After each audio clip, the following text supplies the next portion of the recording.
Namaste. Whenever we hear the word a king, or maybe an Indian king, who comes to our mind?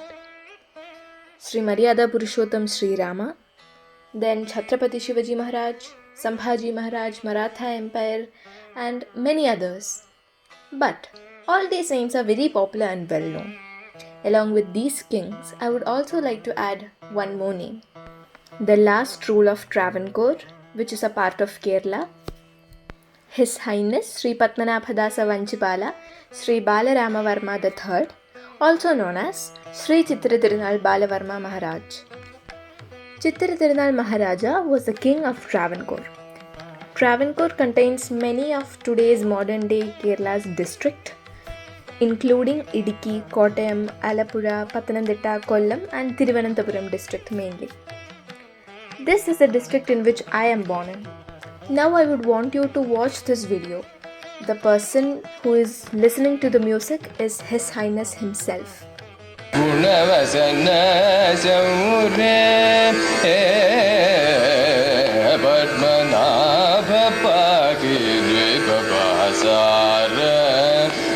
Look how humble he is and how big of an enjoyer of art he is. Sri Padmanabhadasa Sri Chitra Tirunal Balarama Varma Maharaj is born in 7th November of 1912 and he expired on 20th July of 1991. He is popularly known as Sri Chitra Tirunal. He was the last ruling Maharaja of the princely state of Travancore until 1949 and later the titular Maharaja of Travancore until 1991.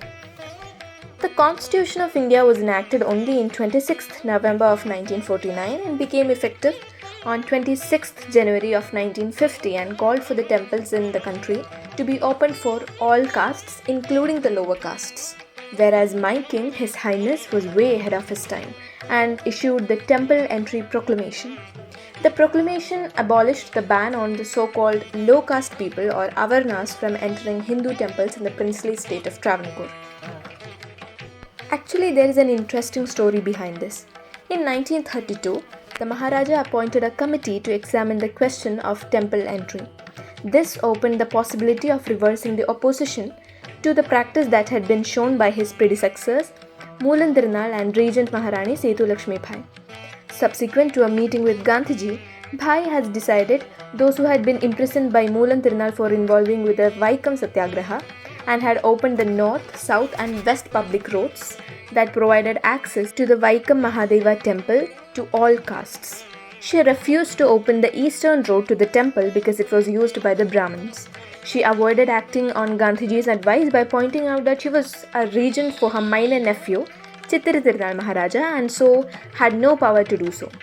Annoyed with this response, Gandhiji asked the 12-year-old prince, who immediately promised that it would happen during his reign.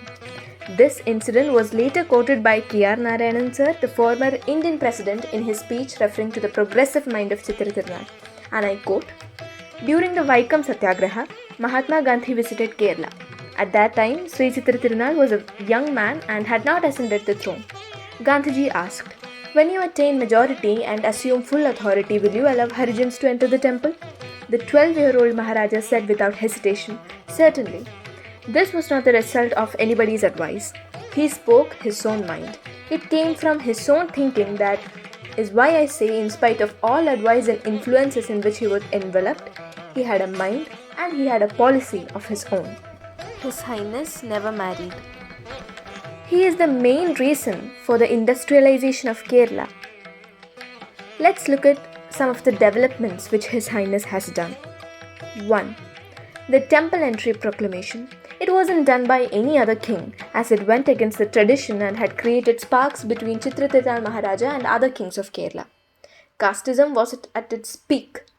One Swami Vivekananda called Kerala as a lunatic asylum due to this, but His Highness was different. B. Established the University of Travancore, now it's called as the University of Kerala. The Women Studies journal Samyukta reports that 40% of Travancore's revenue was set apart for education during his reign. Normally at that time, Keralites used to go to the Madras University for higher studies. But Our Highness decided to establish a university of our own, which is now called as the University of Kerala. He also made education compulsory for all citizens of Travancore under the Primary Education Act of Travancore. By making education free and compulsory for all students and kids, he abolished child labor in Travancore. You might be shocked to know, but he was the one who established the Thiruvananthapuram International Airport. Then, he established the Travancore Public Transport Department, which is now renamed as the Kerala State Road Transport Corporation or the KSRTC.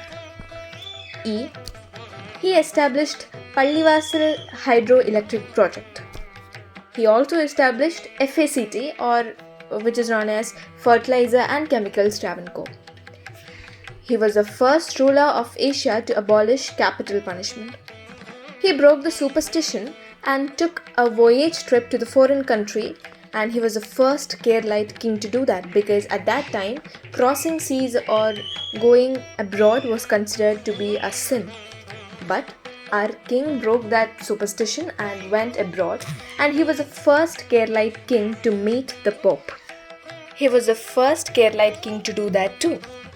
He decided to use electric lights for the first time for the Lakshadweepam, where there was a scarcity of oil and cost escalation. Under his decision, the Padmanabhaswamy temple was electrified except inside of the Sri Kovil. The famous Sri Chitra Tirunal Institute of Medical Sciences and Technology was created with the personal funds of the Sri Chitra Tirunal after the Privy Purse was cancelled by the government of Hindustan. Next, he established many charitable trusts for helping the needy financial in medical, educational and cultural fields. Sri Chitra Tirunal Maharaja also sponsored the higher education of a young K.R. Narayanan who went on to become the 10th President of Bharat. Historians like A. Sridharan Menon sir credit him for the industrialization of Travancore as well. He suppressed a very huge communist uprising. Many communists were shot. During his reign, many communists were killed and shot, which is given as a negative aspect by some historians. He suppressed a very strong communist uprising. He also established the Water Authority, which ensured that water reaches to each and every single home. He also ensured that telephone communications were available all throughout Travancore.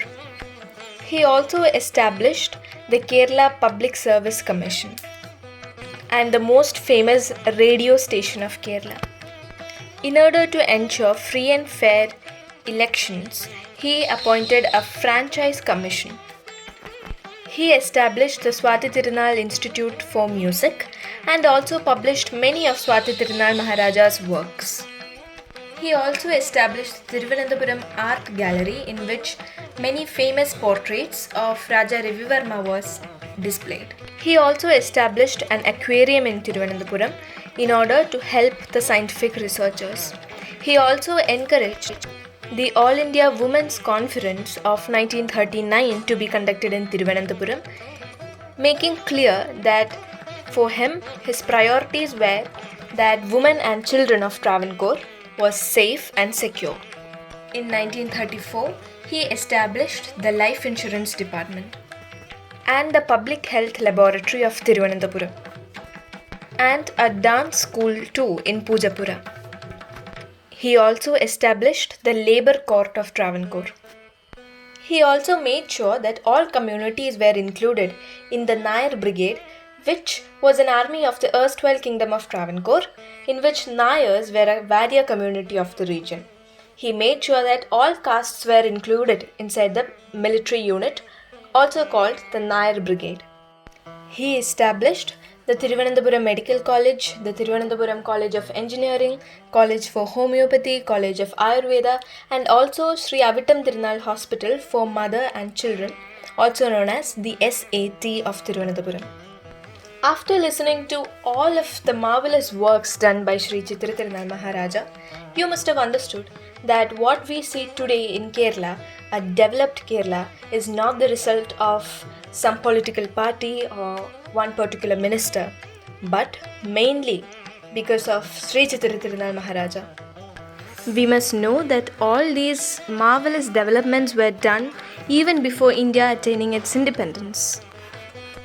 This shows how far-sighted he was and how big of a visionary he was. Even today, His Highness resides in all our hearts. I would like to end the video by sharing an anecdote. Maharaja was very much underweight by the time he was old. When he passed away, he was only 36 kilograms. He could not tolerate cold breeze. So during monsoon, he would always wear sweaters and waistcoats. But the temple rules demanded that he should be bare-chested inside the temple complex. During festivals, His Highness's presence for a long time is needed in the prakara of the temple, which is famous for its cold breeze. As such, it would be unbearable for the Maharaja given his nature. Once, a devotee very humbly made an inquiry about this to the Maharaja. He replied, quote, "When in the presence and servitude of my Sri Padmanabha, I would not bother and mind any material discomforts, and such discomforts become sweet in service of Sri Padmanabha." I decided to make this video today on November 7th because today is His Highness's birth anniversary. Let us make sure that all people of Kerala and all people of Hindustan knows about this king and his farsightedness. Thank you for watching and Jai Hind.